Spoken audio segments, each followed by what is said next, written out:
Okay. We will now call to order the Tuesday, April 16, 2024 meeting of the Historic Preservation Committee at 5:02 p.m. Roll call.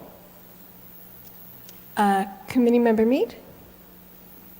Committee Member Mead? Oh, here. Sorry, didn't hear you.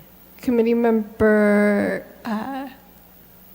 sorry, I can't read from all the way over here. Cooper? Just can't hear you. Yeah, you're really quiet. Okay. Committee Member Cooper, Hunter Cooper? Copper. Copper, apologies. Yes, here. Chair Rivera? Here. Let the record show that Committee Member Corrales and Committee Member Bedard are absent.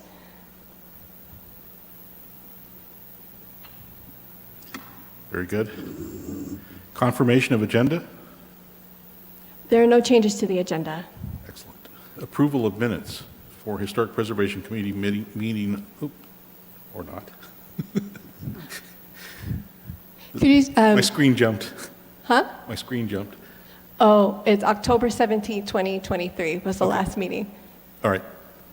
And Yeah, if agenda's anybody confirmed. can remember, I believe that I can second Okay.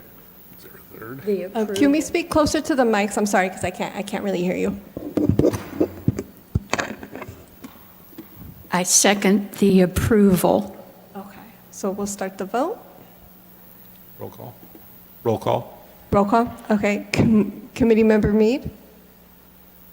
Are we doing this vocally or are we? Yeah, we're going to do a roll call vote, I guess, Oh, because Okay. unless Yes, is the e-vote not showing up on your, It is showing. Okay, so. it is? Okay. Okay. Charlotte, you want a second on your screen? Second page? Oh, Right above where it says agenda finalization, up the green button. Second. got it. Okay. Sorry. Not a problem. Let the record show a motion was made by Chair Rivera, seconded by Committee Member Hunter Copper, to approve the minutes for October 17, 2023. Motion passes with all ayes.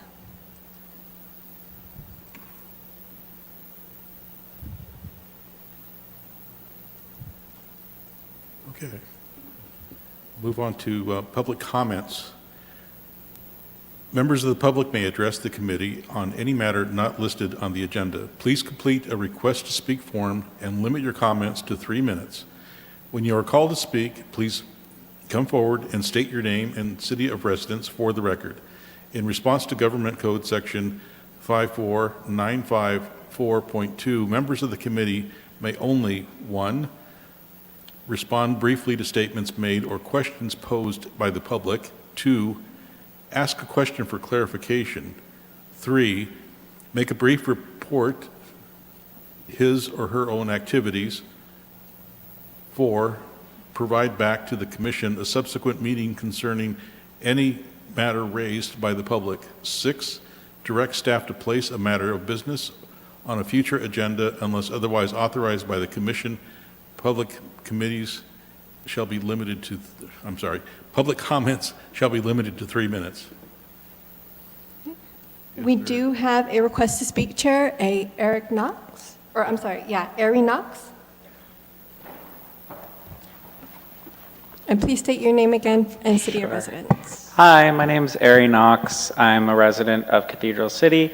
I live here in the Cove, and my husband and I just bought our first house here. We love Cathedral City, and I also want to thank you all for the service that you're doing for our city on this committee.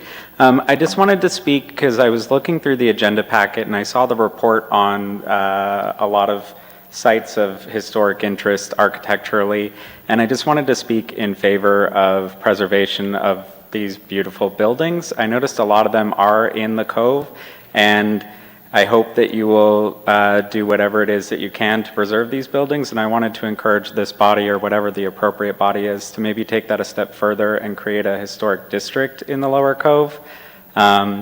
and maybe in so doing, create design guidelines so that the construction around those buildings would look similar or reflect the beauty that they've contributed to the neighborhood. I also noticed in that report from 2017, I don't know how this fits into things, but if this were something that someone in the city were to take on, I would like to encourage us to move away from the idea of an artist colony and use non-colonial language and use maybe artist village or a different type of terminology there. But again, I just really wanted to encourage the preservation of the area as an entire district. So thank you for your time today. Thank you. Thank you. Yeah. Do we have any of the speakers? We have no other speakers in the audience, Chair. In that case, we will close public comments. I would like to make one response.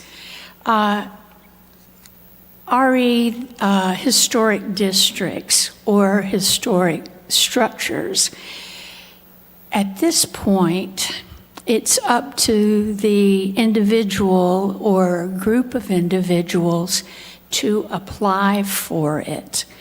We are not doing the actual work on a district at this point. The city isn't. So if you were interested in having it designated, you might want to get a group of people together and look at our application that we have and decide if you as a group want to make an application for that. Cool. Thank you. I appreciate that. Okay. Comments? Okay. We're good. Okay, moving on to our number one agenda item, our historic preservation application form. So at the last meeting of the Historic Preservation Committee, there was some discussion about coming back and taking another look at the application form and as well the ordinance.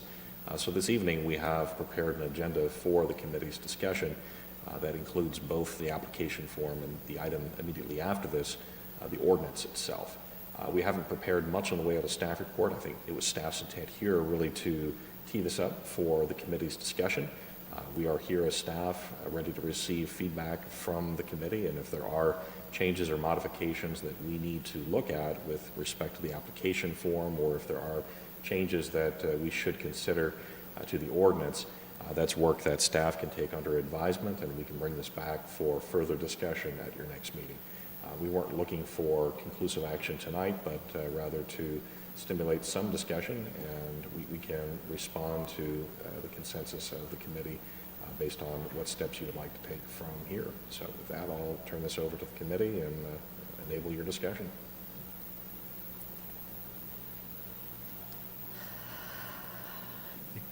Comments, thoughts? Yeah. Could you possibly tell me why we have not met for 6 months? Sure, it's a little off topic on the agenda, but I would say that the last meeting we had an application for the designation of a historic site, the Agnes Pelton Home and Studio. That was considered by the Historic Preservation Committee, recommended favorably by the committee, the City Council, and the City Council accepted that nomination, that designation. Since that time, there has not been another application for the designation of a historic property in the city. The feedback that I received from city leadership was that this committee really was operating in a more reactive manner, where if we received an application that would start up a process where we would review and consider that application. In the absence of an application, it was largely considered that there wasn't active work for the committee. I was reminded, however, that there was interest from committee members in engaging in a discussion on the application form and ordinance. And then as well, on the next agenda item, we also had a strategic plan update. Okay, the manner in which it applies to what we have on the agenda is that we stated at that last meeting that the application as written needed to be revised. We had several specific changes that we thought we should make, and we certainly felt like we should review it one more time, even though we did go ahead with that one application. We felt we should make changes to it. And the reason that I bring it up now is that this is a very complicated subject. It may look like it's simple, but it isn't. And we need the consistency of meetings in order to keep in mind what we've discussed in the past, what we think we need to do for the next time. We very much need to have regular meetings so that we can address the things that are on the agenda now.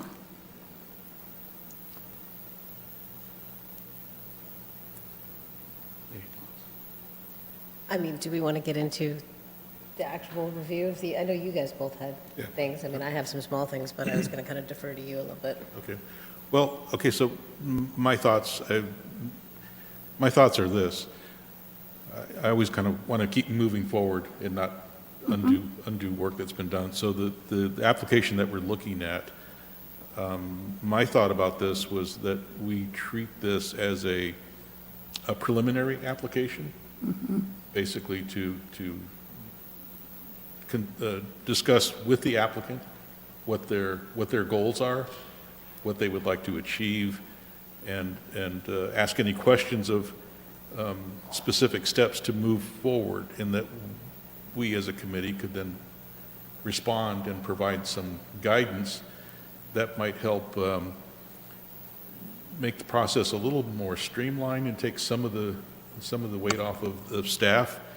It is a very complicated process, and a lot of people don't really understand it.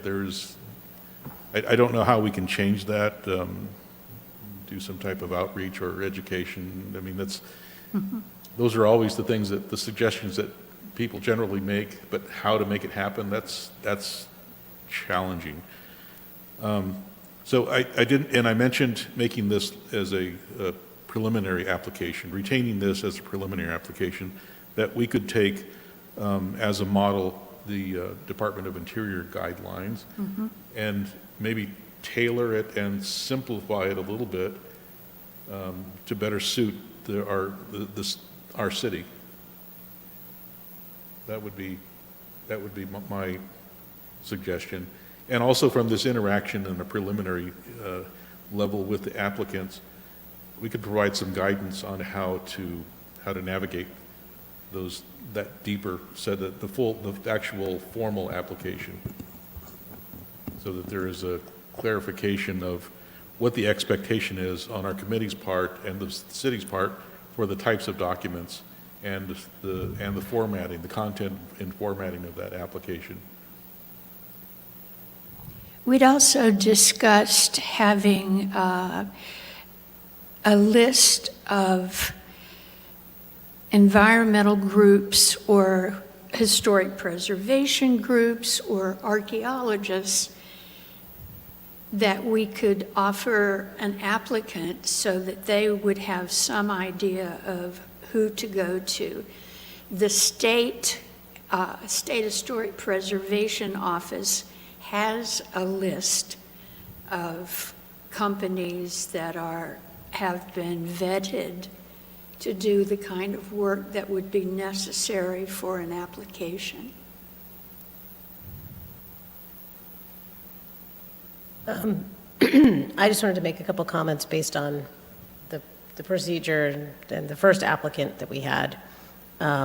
I think that we did add some good things to the application. I guess I would want to learn more about what you mean about using this as a preliminary application, like how much more extensive you're thinking an actual application would be, because I think this is actually pretty good to start. I think the concerns that I had with the first application is because this was a little broad, we ended up with a ton of information, all of which was very good, but it was not focused, right? So the applicant just basically gave us everything they could find about the property, which was useful in learning about the property, but not necessarily useful in understanding what specifically was the historic relevance in terms of the 3 classes of historic designation. So I feel like we could probably add a little bit more to this in terms of types of documentation that we're looking for, just so that people have a better understanding and they're not just kind of throwing everything at us. The other thing that came up in the last application was there were some permits for modifications that had been done to the home. And I'm wondering, since we've reduced the cost for the application, which we all agreed was the right thing to do, that means the staff actually has, we're not paying the staff to do all that work. So I'm wondering if we should put the onus on the applicant to find any sort of past permits and modifications and remodels and things that have been done. I know some other cities do put that on the applicant, just to reduce the staff time and cost that they would be doing now. So those are a couple things that I had. And I think that we could look at what you're talking about, the Department of the Interior, and maybe pull from that, kind of get a good sense of what the list is of type of information that we want. Because I think this gives people good direction, but ultimately they still may end up just giving us a giant packet of stuff. And then we have to kind of go through it and pull out what is actually important here from every 10 news articles, The Department of the Interior offers the public a booklet telling them how to make an application. And we don't have to have one that's as encompassing as that, but we could have better directions of how to fill out the application. And that would encompass what types of documents are needed.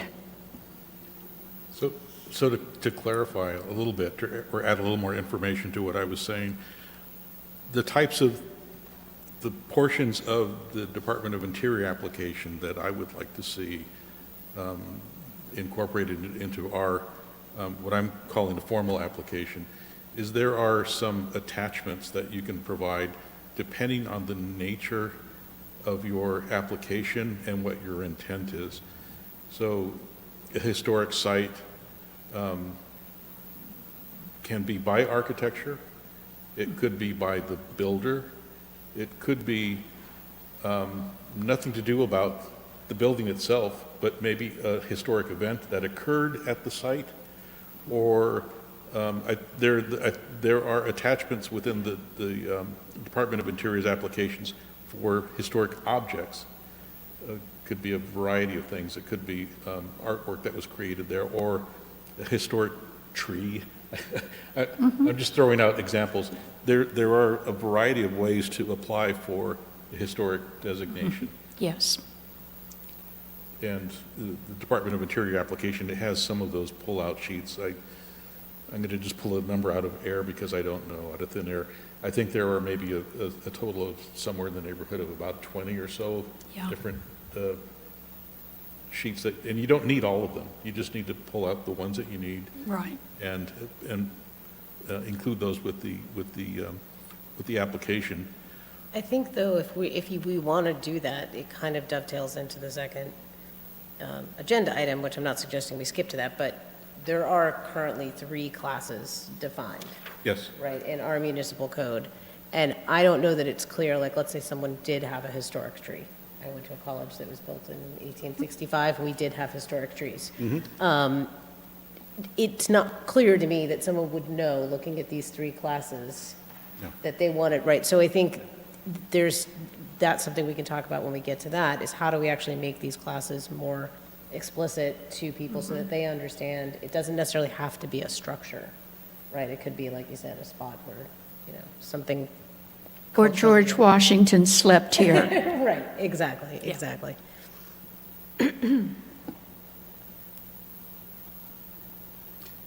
I'd like to kind of circle back to what I was saying about the preliminary application, that at that time, there could be some instruction given or direction given or suggestions given about how to parse the application attachments for the formal application, what some of the documents required, and that could be incorporated in the application itself, so it doesn't have to be spelled out each time, but it would be a resource available to the applicant of the types of things, photographs, newspaper clippings, building permits. Pardon the interruption, Chair. Can you move Yeah, the mic a little closer? Okay, sorry. Thank you. Maybe tax records, things that give some documentation that are a little bit thinking outside of the box of what would be in the norm. That was kind of it. Yeah, I think it would be good to have a starting list of things that we expect to get from people, and then they can attach supplemental information. And I completely agree with what you said earlier, that we were just given like this It's like a fire hose of data- information, that yeah. dump Push. of all of this stuff to try to sort through. It was a lot of material to sort through, and there was no denying that, okay, this is valid, but it would have been helpful to, at both ends, for the committee and for the applicant to had a little more clearer Yeah. understanding of what to provide and how to package it. Well, and maybe, because on this application, there's the section that says historic significance of property site. Maybe that needs to be almost written as a question. What do you believe is the historic significance of this site? Not just, hey, here's 100 pages of stuff about how it's historical, but what do you believe as the applicant is the reason why you're putting this forward? Because we don't really ask that, right? And I think that that's kind of what I felt was what led it last time into us having the big conversation about the classes, is because his interpretation of why he was putting it forward was different than what had previously come up. So it seems like a question like that, in your own words, why are you putting this up, could be helpful, and maybe help the applicant then narrow down the information and frame the information they're giving us to support that. Also, the Department of Interior provides a sample application, and that would have been very helpful for the Pelton residents, because they didn't know how to do it. Right. Is that something that staff could work on, like a sample that? I think so, yes. Yeah. And I like a lot of what is being discussed here, and this does spill over into the next topic a little bit, but what I'm hearing from the committee is this really should be an iterative process. And as we look at the way the ordinance is structured, it really goes from the applicant submits an application to the city, staff reviews it, and we go to a public hearing before the committee. But that really didn't produce the right result the last time, and maybe that's something we ought to change, where we receive that application and we go through a discussion with the committee, not necessarily at a public hearing, but a public meeting like what we're doing today. Public is invited to come, but it's not the hearing where you're making a decision. This is where we're just talking about what's on the application form itself. There is language in the ordinance that says that the city can initiate additional studies or additional work that is done at the expense of the applicant. So I think there is language in there that gives us the option to do that. So if we make this more of an iterative process, they submit this preliminary application as you're describing it, that gives us an opportunity to review it, react to it, present it to the committee, get some feedback, and if there's additional scoping, additional work that needs to be done to make the case, I think there's language in the ordinance that allows us to do that. Especially if we say, take a moment to really work with the committee, review this, ensure that we've got all the right information before we schedule that public hearing. I like that, and as well, I think there is information that we can draw upon that we can put on our city website. We can Great. make this a more informed application process. And I think that might take some of the pressure off too, because I feel like in the first application, there was so much pressure on that initial meeting. And that initial meeting really probably ended up being what you're talking about, kind of more of a discussion, asking questions. And if that had been sort of the way that meeting was framed, and then the second meeting was more the actual hearing, I think it would have gone a lot It would have been a much better process. Yeah. I like that idea.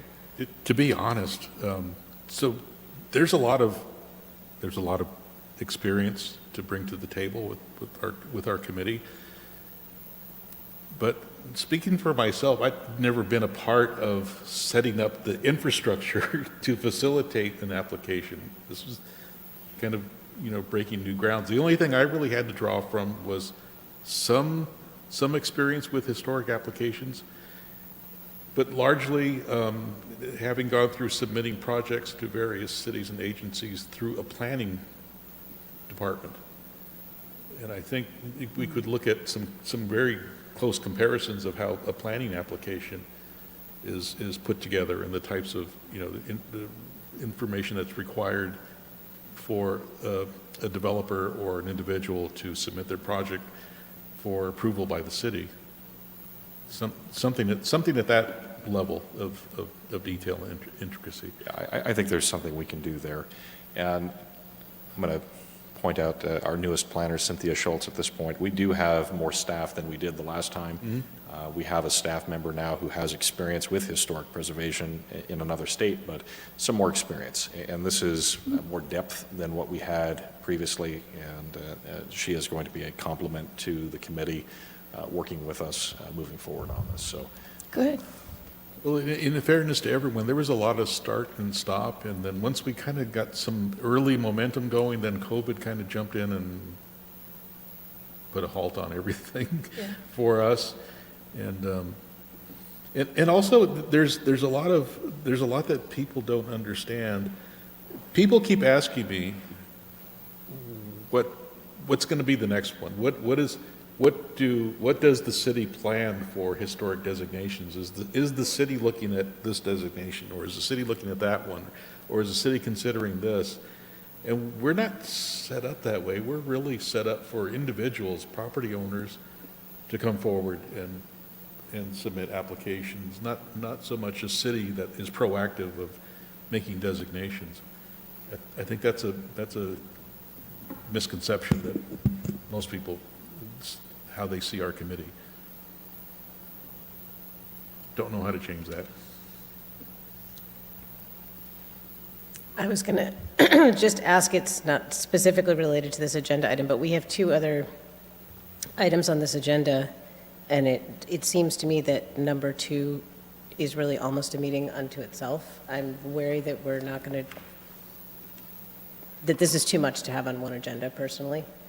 And I'm wondering, since the 5-year strategic plan, especially in light of what you just said, part of that is talking about working with the Historic Society and also doing a commission of the historic properties, if that should be more the focus of the rest of this meeting, and then we split off the discussion of the ordinance itself into its own meeting. I don't know if this is an appropriate time to bring that up, or if I needed to jump in when we did the confirmation of the agenda, but that went so fast. I think it's perfectly appropriate to say that you would like to agendize this for the next meeting.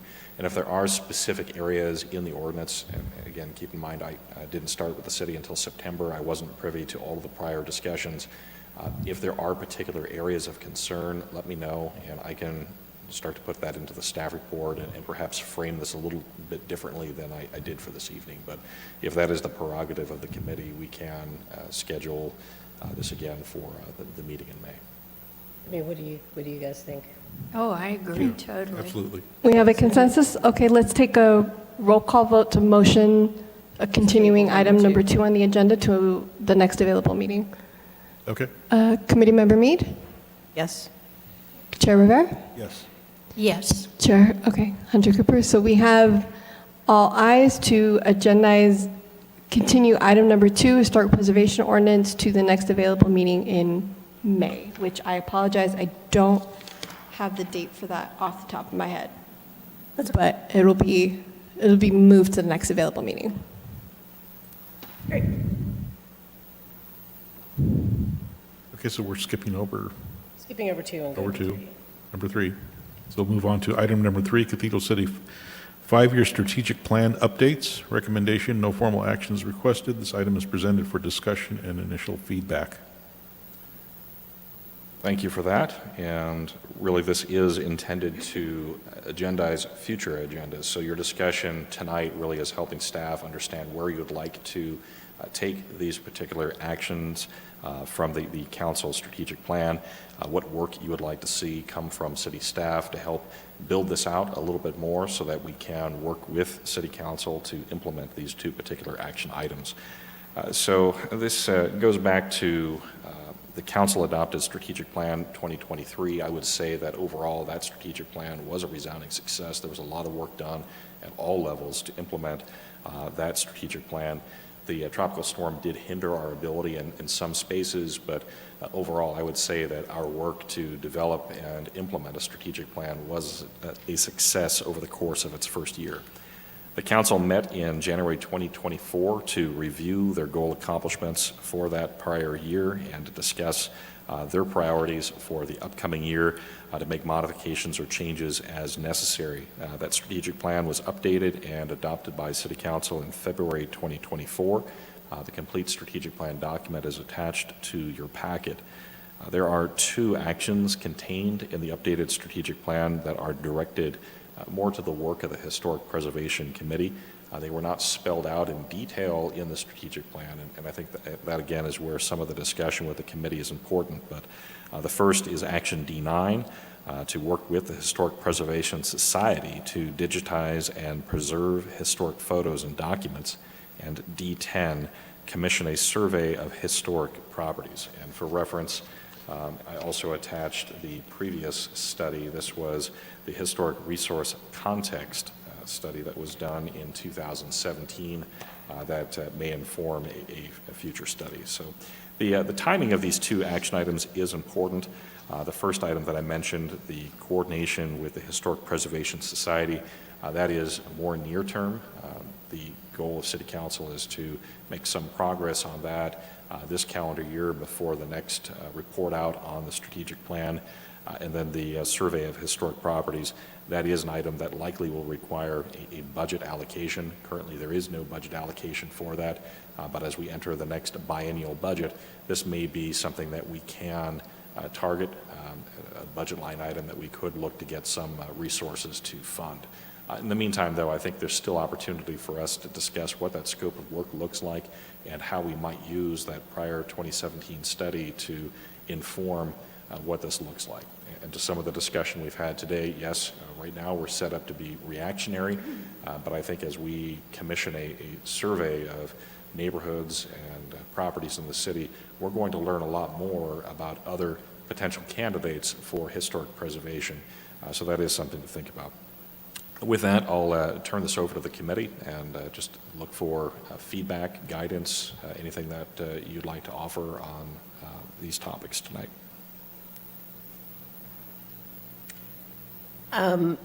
This is just a point of clarification that there is actually no Historic Preservation Society. It's the Cathedral City Historical Society.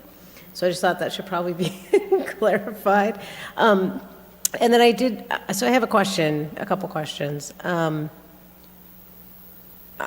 100% agree with obviously trying to digitize and preserve historic photos and documents, but what is the city's, when this action item was developed, what was their intention? Are they intending to have a website, or is there an exhibit? What is the purpose? Just because that will help us understand. And this is secondhand, this is thirdhand, but this is what I have heard from council. Council understands that the society has perhaps gone dormant. I think this is a result of the pandemic, just some of the recent challenges, and that there may be a lot of material that is stored in an individual's garage that is potentially at risk. And I think the concern is, if it's at risk, let's not lose it. Let's intervene. Let's find some way to support the archival of material that's important not only to the society, but to the community as a whole, and that may be a role for the city.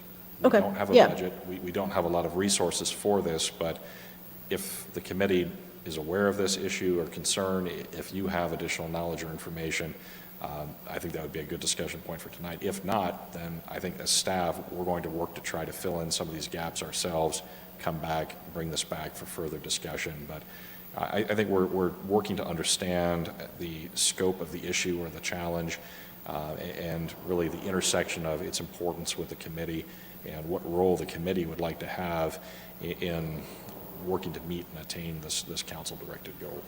Okay, I actually have spoken to some people who I know are involved with that society.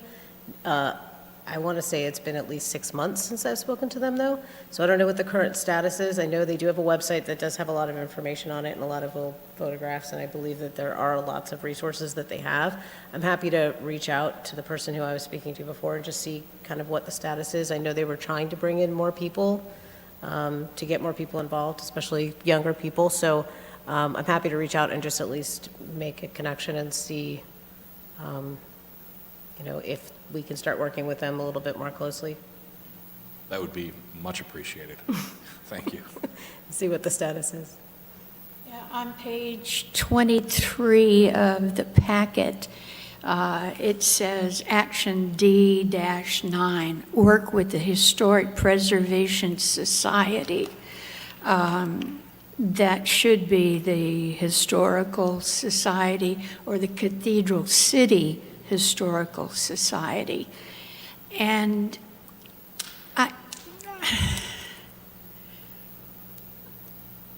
I have misgivings about, if they are going to digitize the photos and give them to the city, I know that that's a great help, but that also means that we lose control of those photos. So I'd really like to have a better understanding of how responsible these people are before you turn over historic photos. And I'm not sure that this is, we're turning historic photos over to them. I think this is more a concern about material that they may be holding that is potentially at risk given its current storage condition, and what measures or steps we need to take in order to secure this. D9 says that the Historic Preservation Society to digitize and preserve historic photos and documents. It says we'll work with them to do it. So they would have the documents, the photos, It's and they would keep them? what Boy. was shared, what I heard was that there was a thought, that there was discussion that there is material currently being stored in someone's garage that is potentially vulnerable, and there is fear that if that is lost, that is a loss for the overall community. So I think there is a desire on the part of council, as it was expressed through this goal, to step in and for the city to take some undefined role in the archival, the digitization, the storage of this in a more proper manner so that the overall community could benefit. I think there was fear that the society, and I apologize that it wasn't captured correctly in the strategic plan, but Well. there was fear that the society was dormant and no longer active, given a myriad of circumstances or concerns, and that Yeah, and I've worked with a lot of volunteer groups as a professional working with volunteers. They aren't always trying to be diplomatic. I know what you mean. Okay. Yeah, I think we want to make sure that in the plan that those things are spelled out specifically. Otherwise, we take the chance of losing documentation. The keeping of digital material, that doesn't take any space, that doesn't require environments, all the things that you would have to have for actual documents. There are specifics with the Department of the Interior for the keeping of photographs and documents.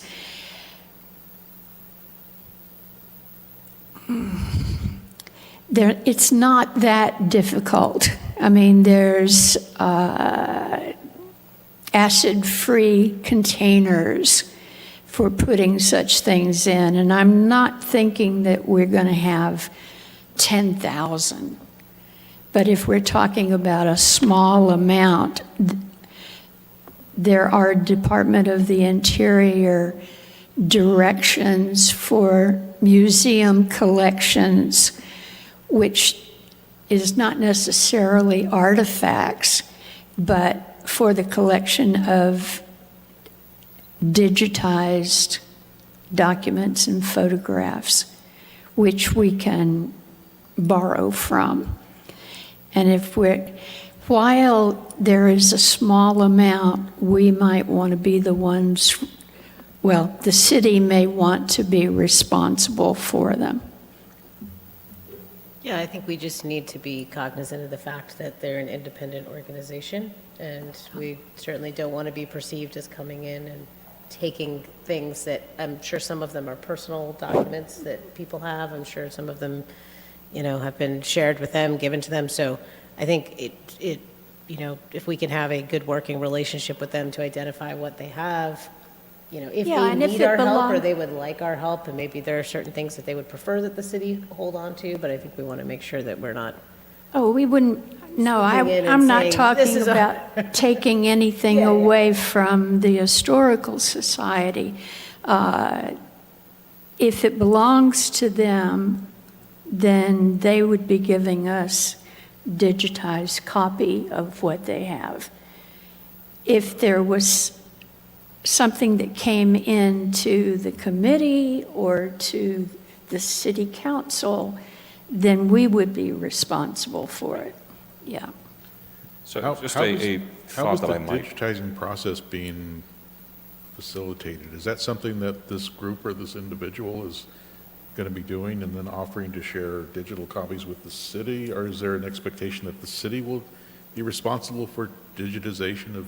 I think that was possibly the expectation set, but really we're dealing with an undefined problem. We don't know the full scope. We don't know if it's 1,000 or 10,000 records. We don't know whether they're truly stored in a garage or if they're in a more secure environment. We don't know how, whether they're following the appropriate standards or not. We don't know. There's a lot we don't know. And just based on my conversations with them, I know for a fact that some of them are objects, right? So some of the stuff they have are physical objects. They're not documents and photos. So I think it could be a mix of stuff, and maybe the first thing would be to try to figure out how we can just work with them to identify what they have and help Yeah. them create an inventory, even if it's just so that they can know what they have and make sure they're protecting it for themselves. And then if we can figure out how to digitize the stuff that, we want to have copies of, and but it seems like an inventory would be kind of the first step. It would be a windfall for the city to have digitized record of Oh, yeah. of these objects, documents, whatever they may be, photographs, papers, newspapers, letters, or objects, sculptures, furniture, lamps, I don't know. I'll be really candid about this. I've had some interaction with historic societies, with groups from Palm Springs to East Valley Historical Society groups, and some individuals who identify themselves and categorize themselves as preservationists. And the one common thread I found is that they're not very warm and fuzzy when it comes to sharing records or, information. They've got their stuff, and they hold it very close to their vest. Not, you can look at it, don't touch. Well, we obviously do need to have discussions, first of all, with them. And who would you like to initiate that and do we bring them to a meeting to have the discussion? I think that's an excellent suggestion. Yeah, I mean, And and from- I volunteered a little while ago to reach out to the people who Yeah. I've talked to over there and just see if they're, at least try to open communications and see what the current status is. I think the strategic plan action item, it is expressed with good intentions, that this really is trying to find a way to preserve meaningful elements of the city's history and to put the city out there as a potential collaborator, a potential partner, and not in a threatening way in any way. So if you do have a contact, and as staff, I think we have exhausted what leads we had, what information we had from the council, but if you have contacts, I would encourage you, reach out. Let's start that discussion. And I do like the idea of inviting them to a future meeting. I think that is a great way for us to further the discussion. Just throwing out an idea that maybe it would be worthwhile involving our city library. It's possible that the library could become a place where people could go and do research or see these digitized, whatever these items are. It's just, it would make it easy as public access. Yeah, I think that's a great idea.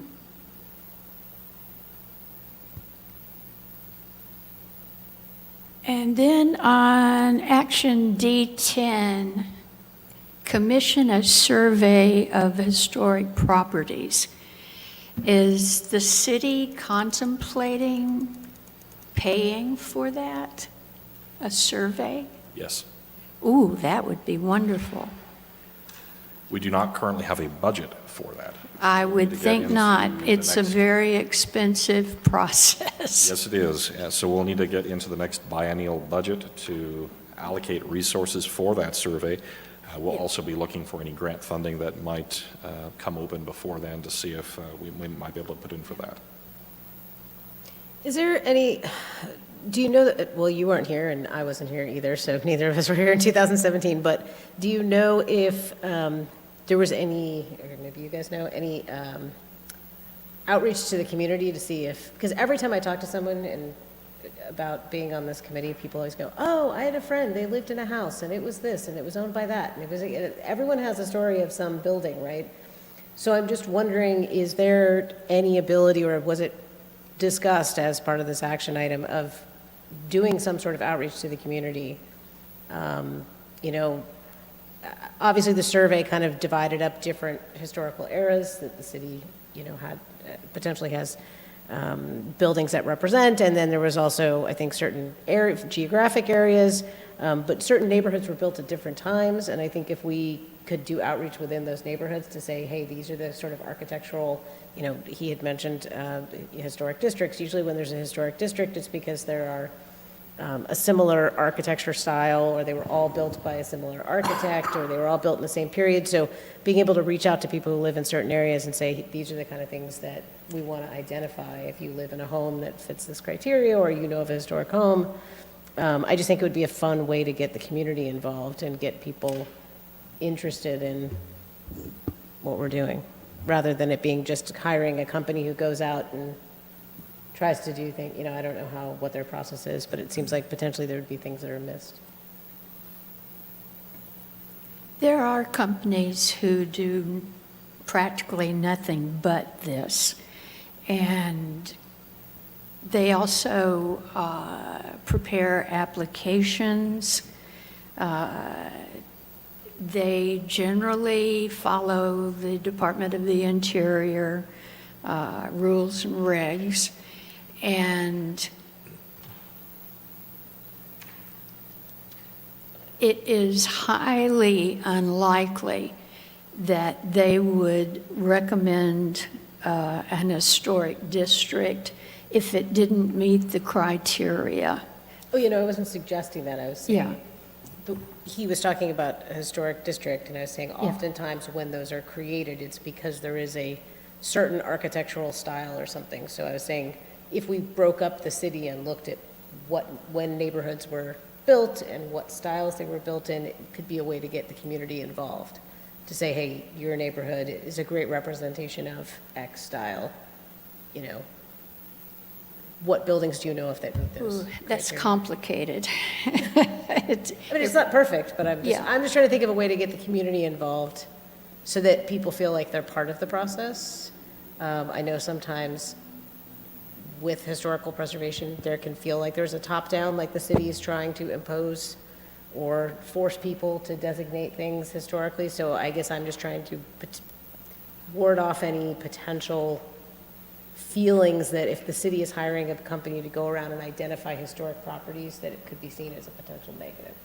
Well, I think Sometimes it's, that can happen, so. once they understand that they are the applicants, that the city is not designating them as owners of historic properties, I think that would be self-evident.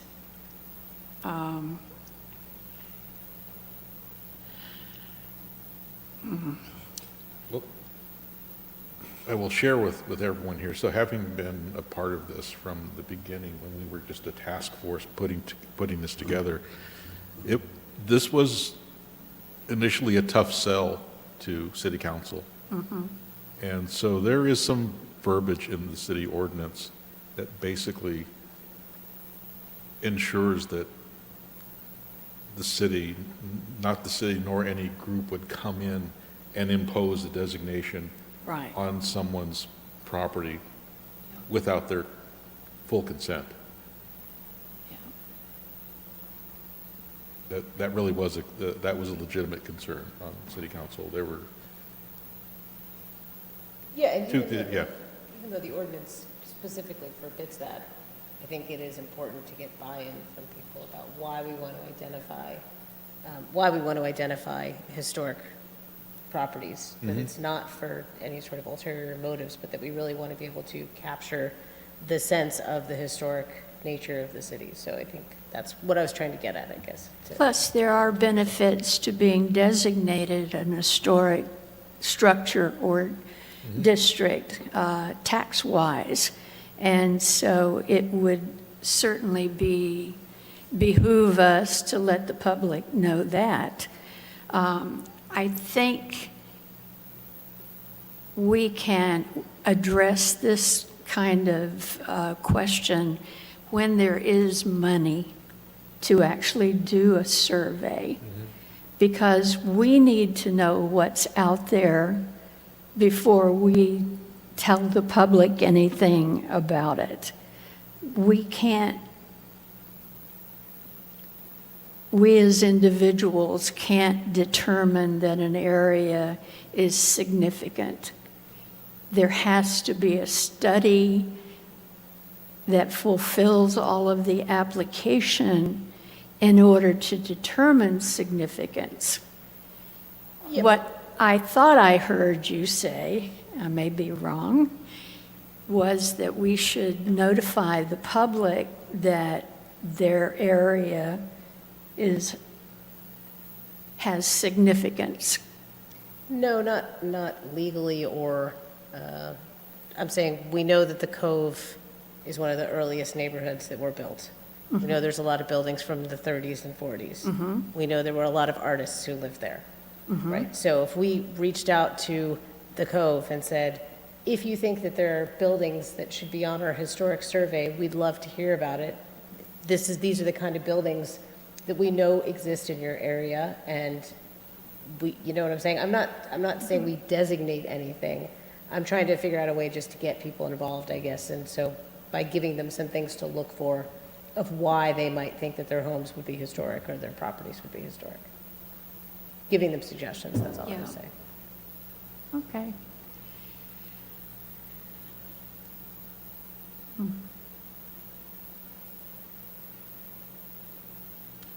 Any other comments, questions? When do you think, if they were going to look at doing a survey, if it's something that they're anticipating wanting to do in 2025, that's something that we just went through the biannual budgeting, right? So wouldn't that have been missed until 2026? So we'd be looking at FY '25, '26. for this. As I mentioned, we could potentially work on a scope of work. We could look at other recent RFPs to get a sense of what the current market is for these types of surveys. I do like the discussion of community outreach and engagement. As a professional planner, that's something we look to do in a lot of the work that we do.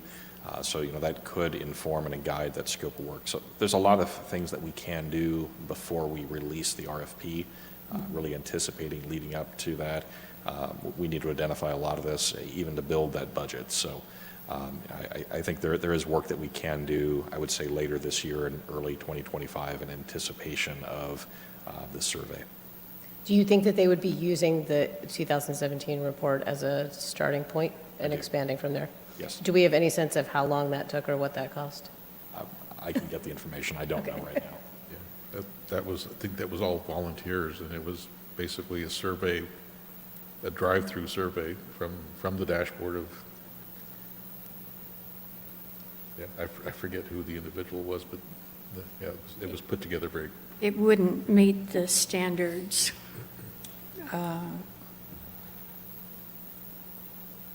of the criteria for significance of historic properties. One thing that might assist is that one or all of us might write a news article for the paper discussing what we're doing and the types. Once we get the application completed, the final application, so that we feel that that is final, then we could talk about what's going on, where the applications are, what types of historic buildings or,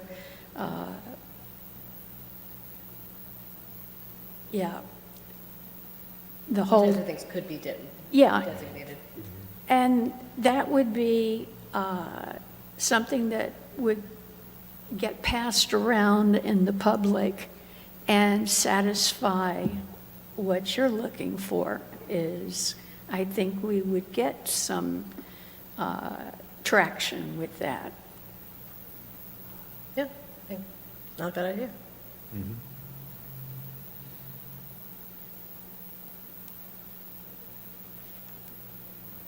And I would probably write it for you.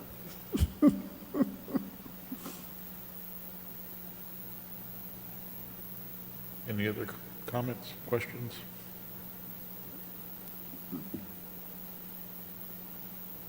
Okay, so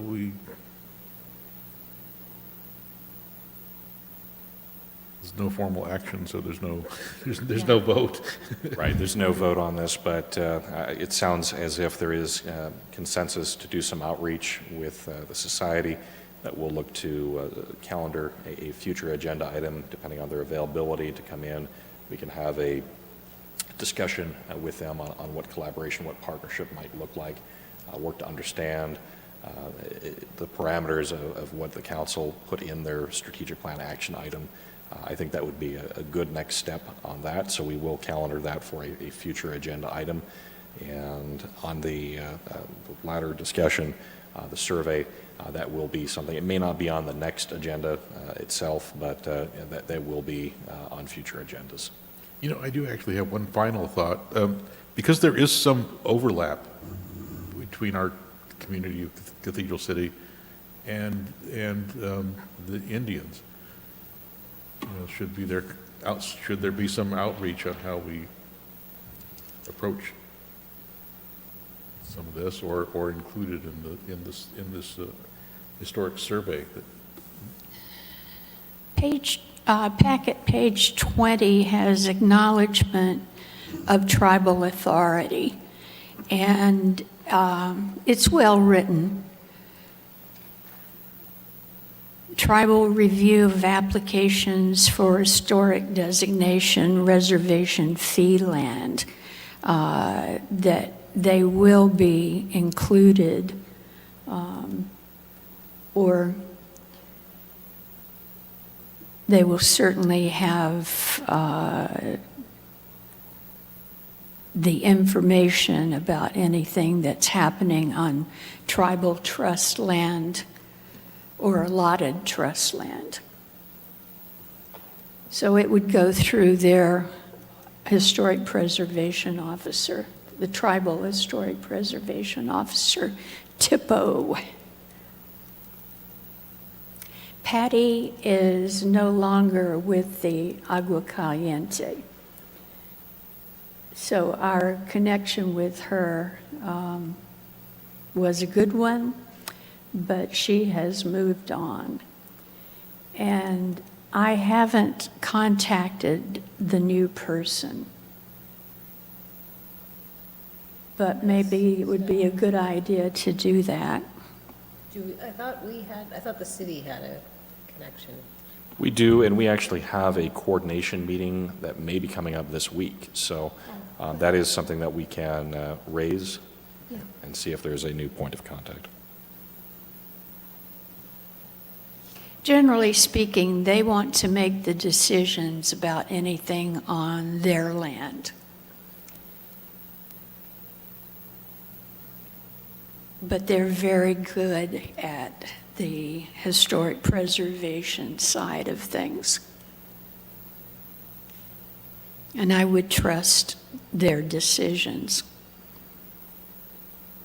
Actually, they have the legal right to do that.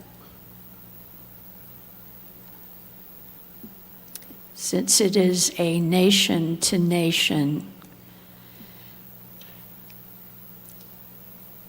discussion.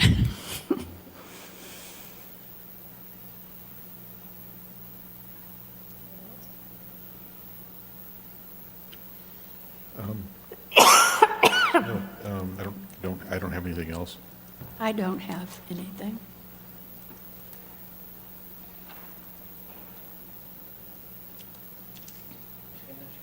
Yeah, I'm sure we're going to come up short on committee member comments.